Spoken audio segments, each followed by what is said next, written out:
Antes de iniciarmos o conteúdo propriamente dito, vale a gente fazer uma reflexão, até para sedimentar melhor o conhecimento e lançar, né, uma discussão, visto que vocês já estudaram lá na farmacologia ou em outros conteúdos, desde o terceiro período. Eu pergunto para vocês se existe uma diferença entre o que a gente chama, né, denomina de remédio e medicamento. Por tudo que vocês já estudaram, tanto lá na farmacologia como em outros conteúdos da graduação, desde o terceiro período, vocês poderiam me informar o que é que vocês acham acerca disso? Se são coisas diferentes, iguais, se complementam?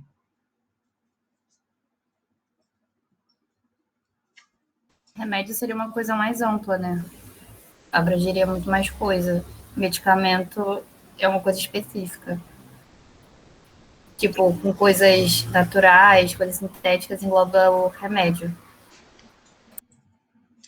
Vejam que a Giovana contribuiu agora conceituando a opinião dela, né, o ponto de vista dela acerca do que vem a ser remédio e medicamento. Então, objetivamente, ela acha que são coisas diferentes, né? E ela exemplificou o que é que ela acha acerca de cada terminologia. Todos concordam com a Giovana?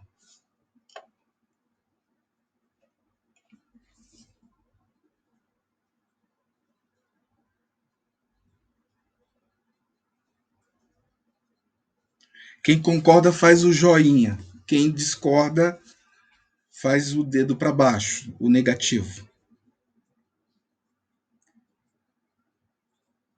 Isso.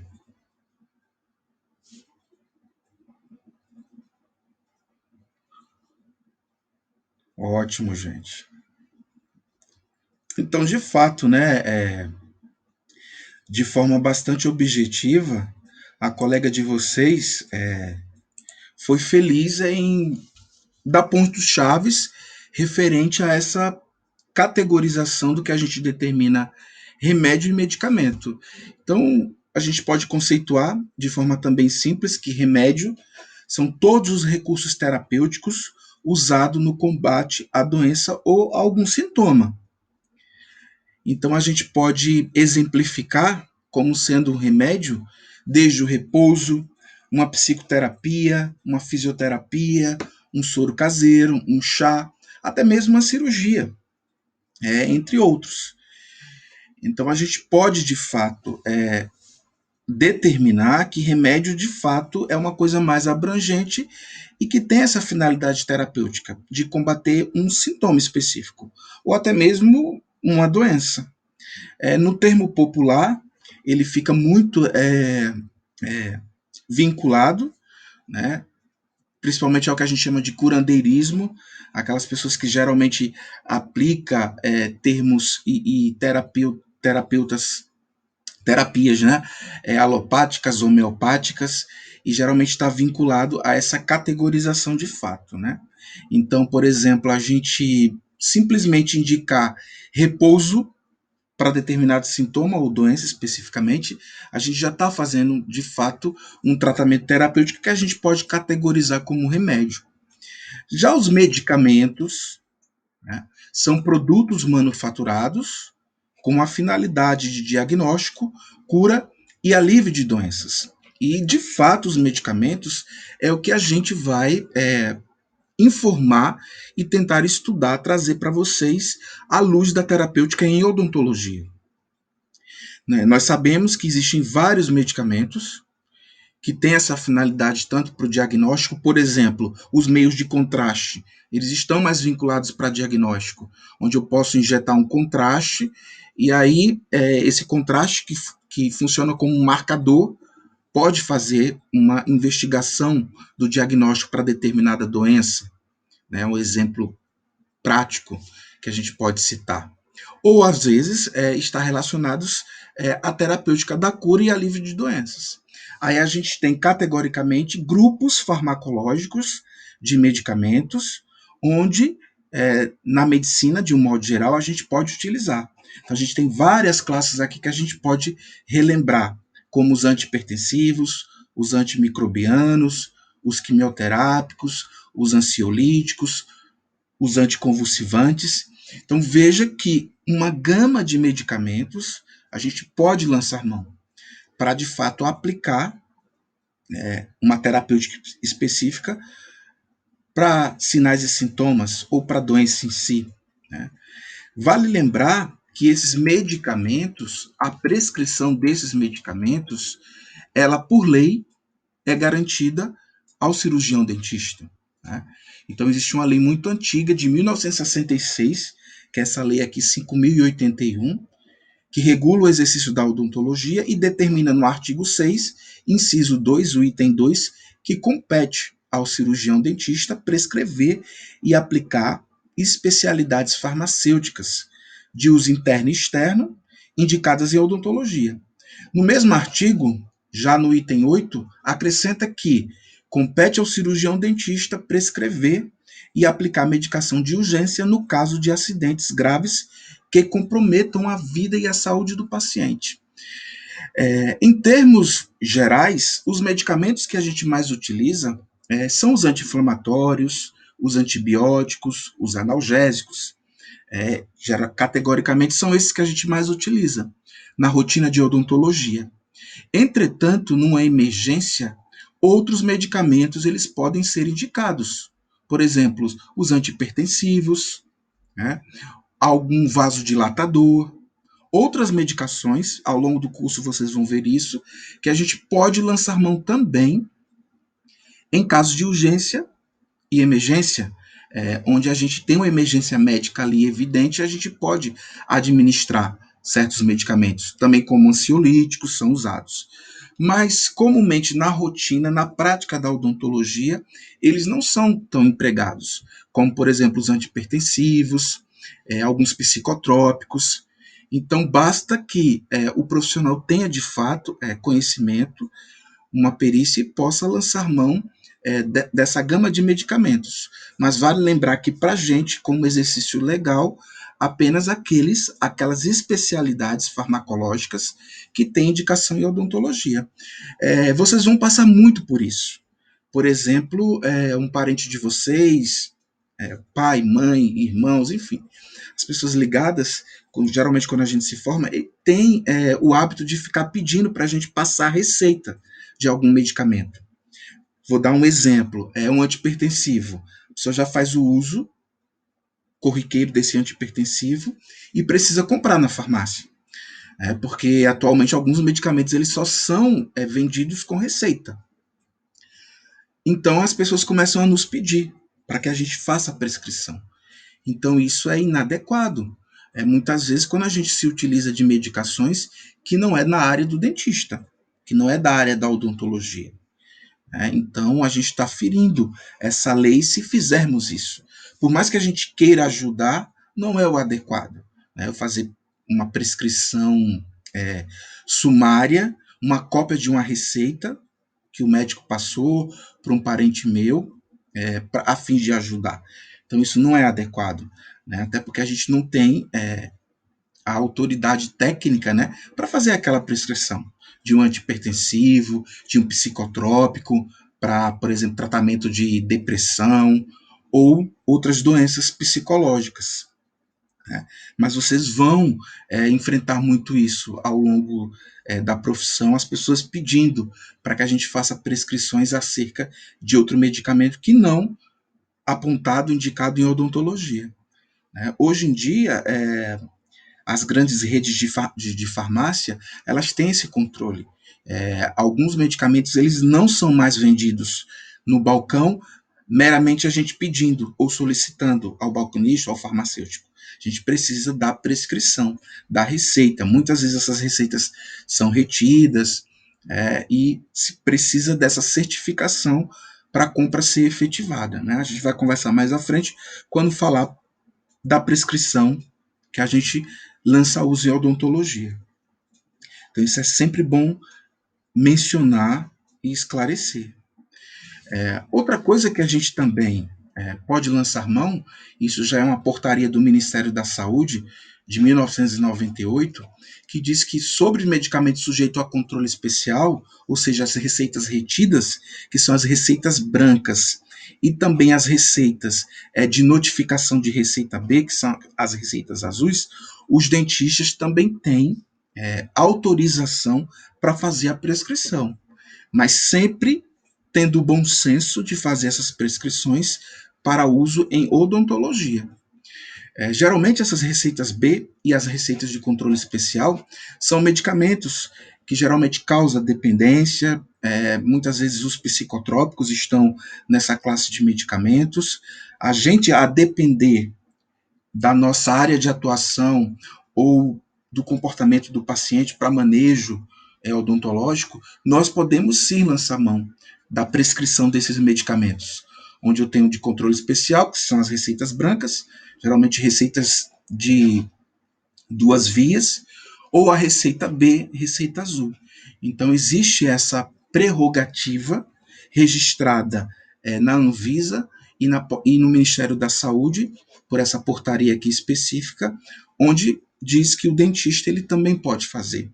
Os únicos profissionais que têm o direito da prescrição para esse grupo selecionado de medicamentos, através dessa prescrição específica para essas 2 receitas, apenas é o dentista, o cirurgião dentista, os médicos veterinários e os médicos. São os únicos profissionais da área de saúde que têm esse direito, por lei, de fazer a prescrição dessas medicações mais controladas. Obviamente, voltando àquela lei de 1966, dentro da nossa área de atuação. Né? Então, fazendo de novo, né? E lembrando a vocês que ajudar o familiar, porque o medicamento acabou, e ele tem que voltar, por exemplo, no neurologista, no psiquiatra, e a consulta vai demorar, e para isso a gente ajude a fazer a prescrição, isso não é adequado. Isso fere a lei e pode incorrer, inclusive, em crime, né? De negligência, imperícia e imprudência, por estar fazendo uma prescrição que não é da nossa área de atuação. Então é sempre bom deixar isso muito bem claro. Tudo bem, gente? Tudo certo? Alguma dúvida? Deixa eu ver aqui no chat se tem. Não. Tudo bem? Podemos continuar? Ótimo. Sabendo que existe essa especificação por lei que ampara o cirurgião dentista na prescrição desses medicamentos, vale lembrar que esses medicamentos têm uma via de administração. Isso é muito importante, principalmente na hora da prescrição. Porque na hora que a gente prescreve determinado medicamento, nós temos que, de fato, indicar a via que ele vai ser administrado, né, que é o caminho. Você pode botar em tela cheia, por favor? Vou colocar. Em via de administração, que é o caminho pelo qual uma droga é colocada em contato com o organismo. Então, essas drogas podem ser administradas por várias vias. Então, por exemplo, por via oral, administrada através da cavidade oral, pode ser também por via enteral, que a gente chama o parenteral, injetado numa veia, no músculo, ou até mesmo por debaixo da pele, que é a via subcutânea. Pode-se colocar também debaixo da língua, que é a via sublingual, via retal. Instalar também no olho, né, as pomadas, geralmente os oftalmos que utiliza bastante. Por inalação, né, vaporização da cavidade nasal, ou por inalação, boca-nariz, ou também aplicar na pele, nas mucosas, que é a via que a gente chama de tópica, sistêmico ou transdérmico. Essas vias, geralmente, de administração, têm objetivos específicos, e assim como vantagens e desvantagens. E uma coisa interessante que a gente sempre tem que lembrar é que essa via de administração ela vai estar relacionada com o perfil do paciente, com o perfil que ele tem. Por exemplo, é um paciente idoso que tem dificuldade de deglutir, tem mal de Parkinson, por exemplo. Geralmente os pacientes com mal de Parkinson têm dificuldade de deglutição. Então, geralmente, eu preciso fazer uma medicação que tem que respeitar o tempo, que deve ter uma concentração inibitória mínima em determinado período de tempo. Então, muitas vezes, eu já não indico a via oral para esse paciente. Já vou indicar uma via parenteral. Geralmente aplicação intramuscular, geralmente também endovenoso. Outra coisa também, grandes emergências. Geralmente a via oral ela também não é bem aceita, porque eu preciso reverter a situação de emergência que o paciente está passando ou está vivendo de forma mais rápida. Então, muitas vezes eu lanço mão de uma via de administração que tem essa finalidade de resposta mais imediata. Né? Então, depende bastante do grupo, do perfil do paciente que eu estou tratando, né? E da condição de saúde dele também. A agência norte-americana, a FDA, ela reconhece mais de 100 tipos diferentes de via de administração. Né? Então, são diversas, várias. Muitas vezes os autores, eles mencionam vias que são gerais, oral, por exemplo, a via oral, e eles colocam sinônimos para isso. Então fica bem genérico. Então, nas próximas aulas, a gente vai tratar uma padronização dessas vias de administração para que a gente coloque na prescrição a forma mais correta, indicada para aquele grupo específico de medicamento, associado também com o perfil do paciente. Essa via de absorção ela é importante também porque a gente deve lembrar que essa via vai culminar na absorção desse medicamento. Né? Então, as diversas apresentações farmacológicas, elas estão vinculadas tanto a essa via de administração que eu vou lançar mão, bem como os locais de absorção, que esses medicamentos vão ser absorvidos. Então, eu tenho, por exemplo, os locais o trato gastrointestinal, a mucosa bucal, a gástrica, o intestino delgado, a mucosa retal. Isso é extremamente importante, principalmente na posologia da droga, né? Quando o paciente vai tomar, né, ou fazer uso, porque interfere bastante, né, na absorção. Então, se ele come algum medicamento, se ele faz uso de alguma refeição específica, né, se ele tem alguma contraindicação relativa à absoluta, tem problemas no estômago, tem gastrite, isso tudo é importante a gente sempre perguntar lá na anamnese desse indivíduo. Outros locais também é o trato respiratório, que a gente não utiliza com tanta frequência, a não ser o pessoal da cirurgia, que geralmente faz a abordagem dos seios nasais da face, então geralmente usa bastante essa via respiratória muitas vezes, para deixar ela permeável, né, para deixar ela sempre úmida, isso é importante.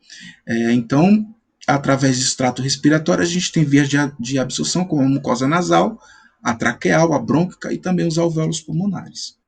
Outras vias, como a pele, regiões subcutâneas intramuscular e endovenoso, a mucosa também geniturinária, através da mucosa vaginal e uretral, e também a mucosa conjuntival. Então, esses são os locais mais comuns de absorção de medicamento. Em odontologia, obviamente, que é a mais utilizada, né, e a que a gente vai ter a maior absorção de indicação terapêutica é o trato gastrointestinal.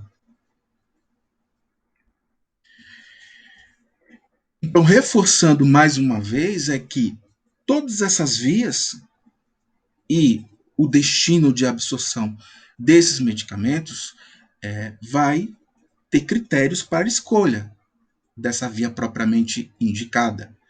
Né? Então, a gente tem o principal critério, que é quanto ao paciente. Então, a gente lembra, por exemplo, da compliência, que quer dizer que é estar em conformidade, se fazer cumprir.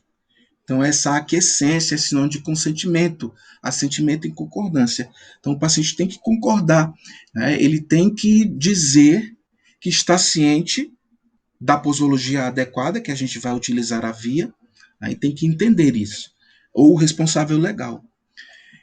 Além disso, esse critério quanto ao paciente vai ser também envolvido com relação às doenças existentes, o nível de consciência do indivíduo e também o impedimento físico de acesso para aquela via.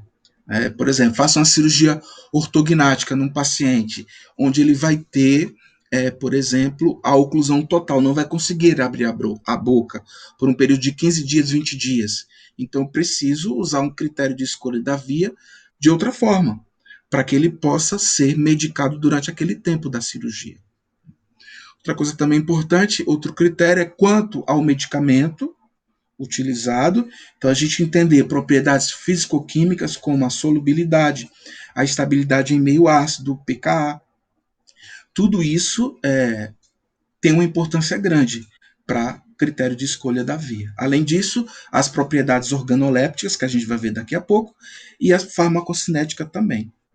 E muitas vezes quanto ao efeito desejado. Se eu quero um efeito sistêmico localizado, o tempo que a concentração daquele medicamento vai ficar, a duração também que ele vai ficar, tudo isso também é bastante importante quando eu faço a escolha da via e faço a indicação terapêutica do tratamento que eu vou abordar aquele paciente.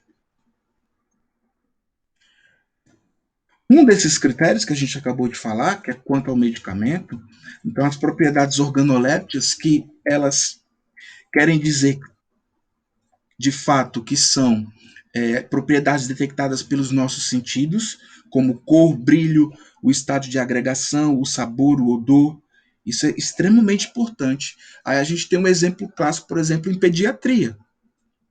Geralmente as medicações pediátricas, elas têm propriedades organolépticas mais exacerbadas. Geralmente vai ter um sabor e um odor que propicie a ingesta, por exemplo, daquela medicação pelas crianças. Então, por exemplo, na maioria das vezes, essas medicações elas vão ser mais açucaradas, vão ser mais xaropes, que a criança de fato consiga administrar pela via oral, a depender do tipo de situação que a gente está tratando ali. Então, de fato, é uma coisa extremamente importante. Alguns medicamentos têm um gosto ruim, de fato, e os pacientes não têm, né, uma boa adesão, não querem aceitar. Então, o principal exemplo que a gente tem de exacerbação dessas propriedades organolépticas são as crianças e também os idosos, muitas vezes. Então, o tamanho, se tem brilho, o estado de agregação é com relação ao tamanho. Às vezes, as cápsulas elas são mais indicadas do que os comprimidos. Geralmente, os comprimidos são maiores.